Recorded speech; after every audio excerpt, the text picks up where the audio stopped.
Hello viewers, Corporal Williams Mompere is my name. Farm manager, RIPA, deployed by Me Farms. We are here looking at this goat pen. Formerly, we have carried, it has been so closed, and we have carried out some new renovations, especially focusing on the aeration.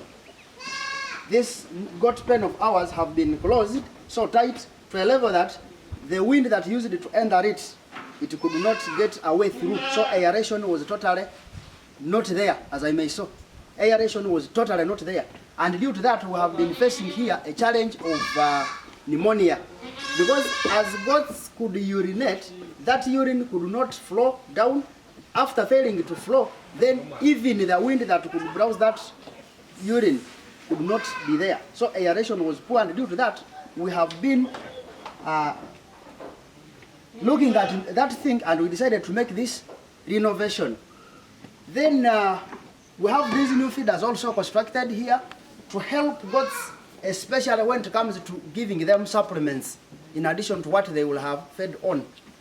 And this feeder is placed at least 1 or 2 meters from where the goat stands to let the goat get into the feeder without squatting or bending to pick the feeds.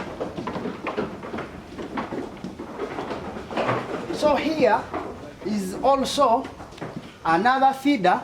Yes, viewers, this is our feeder, which has 2 sections or 2 parts where you put feeds for the goats to feed. Like as you can see, you can look at this one, it is feeding. This upper part where we put a wire mesh, it is designed in a way that you get feeds like hay, like the very feeds that are in where the goat is feeding. And that one works better after putting the hay up. Even the ones that drop when the goat feeds, it will still come and find them down. So which means there is total minimizing of losses in as far as feeds on this feeder is concerned. Then there is, we have type of feeds like the pellets, like the silage, where they cannot be put up. Those ones are put in this down part. And one of the advantages of this feeder of ours, for it in all weather conditions, goats are free and allowed to use it. Because even if it is raining, a goat will still stand here and feed. Rain will not fall on it. Even if there is heavy sunshine, still a goat will come and stand here and feed. So that is one of the reasons as to why we make it that way. Thank you. So viewers, this is our goat pen, as earlier indicated or shown. And inside the goat pen, there are supposed to be partitions, as how these ones are. We have the main house, the main partition or the main room where all goats are supposed to be. So following that, then we have the kid pen, and the kid pen should also be separated depending on the size, the different sizes of the kids. For example, we have very young kids, we have winners. Those are 2 different types where they are not supposed to be mixed. Then we have a back pen.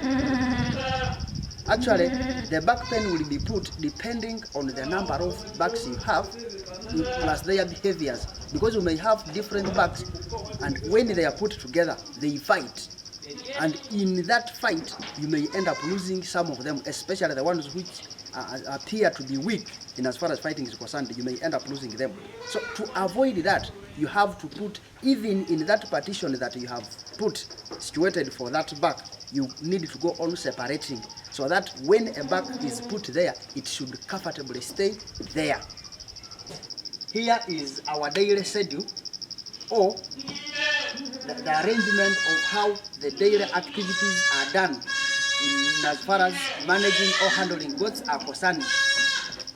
When managing goats, you need to draft how you will follow these activities. The failure to do that, then somehow you will mess up.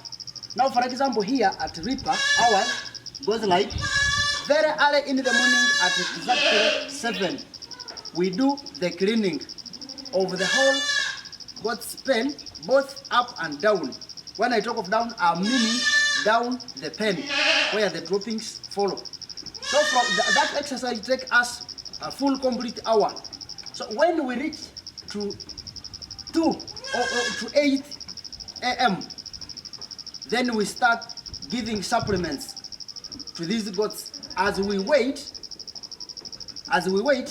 for the time to take them outside for grazing. And when taking the goats outside for grazing, we wait for the dew to first get off of the pastures. So in so doing, in waiting for that, we ensure we give goats supplements. So that one also takes us up to 9:30. So when it reaches to 9:30, it's when we take our goats out for grazing. And in grazing goats, in a day, you are supposed to graze these goats for 8 hours. And these 8 hours, you don't just take them and count 1 to 8 hours. You take them at 9:30. When it reaches to 1:30, you bring these goats back to rest. After bringing them back, immediately as you enter them the house, you again get more supplements. You put in their feeders. You let them be feeding on those supplements as you are waiting for the second session of grazing. And this second session of grazing, according to our daily schedule, we start at exactly 3 p.m. When it clocks 3, you again take them back for the second session of grazing. And here, we go at 3 and come back at exactly 6. So when you try to calculate the hours from 9:30 up to 1:30, then you add from 3 up to 6. Here you find you have used 8 hours of these goats to graze. And when you come back at exactly 6, you again give more supplements. Then these supplements will take you up to 7 p.m. When it reaches 7 p.m., then you close the house, you call it a day, and you give these goats time to rest. Off feed, off lights, let them also sleep and rest. That is our daily schedule. Then from there, we have spraying of these goats, which is done basically to avoid ticks on these goats. And I believe we all know, or most of the farmers outside there, we know that if goats are accepted or allowed to stay with the ticks, there are very many diseases you will get as a result of ticks. And once diseases outbreak on farm, they increases the cost of production. So we have spraying on every Saturday morning. Then ever after 2 months, we carry out the warning in our goats. So following this schedule, farmers out there, here we follow it where we take our goats for grazing at exactly 9:30. It depends on the weather conditions. Because out there, it may reach this hour when it is not yet, when pastures are not yet ready to be grazed on due to dew. So you draw your schedule depending on the weather condition of where you are. And here at RIPA, we do this just because we are just starting this in a short period of time. We are going to get out of this semi-intensive and we are going to put our goats inside purposely for zero grazing. That is how our schedule is. Thank you.